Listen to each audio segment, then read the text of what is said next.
अस्सलाम वालेकुम viewers, welcome to Supaul का किचन। आज हमारे किचन में बन रहे हैं शामी कबाब। शामी कबाब बनाने के लिए मैंने 1.5 पाव के करीब गोश्त लिया है, आधा पाव मैंने दाल ली है चने की दाल, और ये मैंने एक जवा लिया था लहसुन का, ये मैंने छील लिया है, और 2-3 टुकड़े लिए हैं मैंने अदरक के। एक मीडियम साइज की मैंने प्याज ली है जो मैंने चकोर काट ली है, और ये मैंने मिक्स गरम मसाला लिया है जिसमें 1 टीस्पून मैंने जीरा लिया है, 6 अदद लौंग ली है, 8 से 9 अदद मैंने काली मिर्चें लिए हैं, 1 इलायची ली है बड़ी इलायची, और इसमें मैंने 6 अदद ये लाल मिर्चें ली है, 1 टीस्पून मैंने धनिया लिया है, और 1 टीस्पून मैंने नमक लिया है।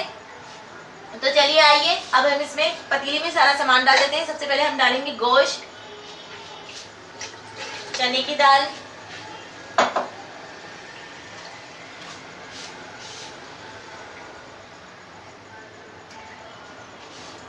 चने की दाल डाल देंगे इसके अंदर, अदरक, प्याज, लहसुन, गरम मसाला, गोल मिर्चें, धनिया, और ये एंड में हम डालेंगे इसके अंदर नमक। अब हम इसमें तकरीबन 6 गिलास हम इसके अंदर पानी ऐड करेंगे।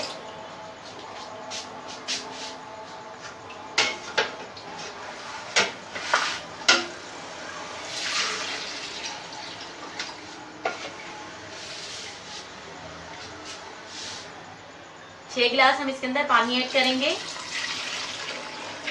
हमने इसको रख दिया है। अब हम इसे मीडियम आंच पे रख देंगे, ना ज्यादा तेज हो आंच और ना ज्यादा कम हो, मीडियम आंच पे हम इसको पकाने के लिए रख देंगे तकरीबन 1 घंटे के लिए। 1 घंटे के बाद हम चेक करेंगे, फिर हम आपको दिखाते हैं। देखिए व्यूअर्स, तकरीबन 1.5 घंटा हो गया है और हमारी चने की दाल और गोश्त बिल्कुल अच्छी तरह गल चुकी है। और आप चाहें तो इसे चॉपर में पीस सकते हैं, मैं इसे सिलबट्टे पे पीस रही हूँ।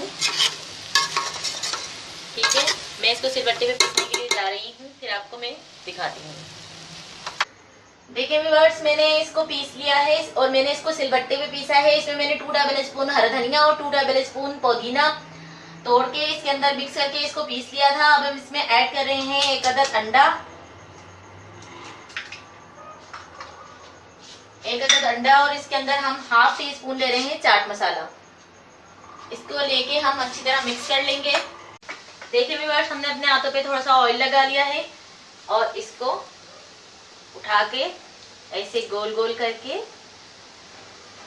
और ऐसे इसको हमें अपने कबाब बनाने हैं। अब इसी तरह अपने आप सारे कबाब बना लें।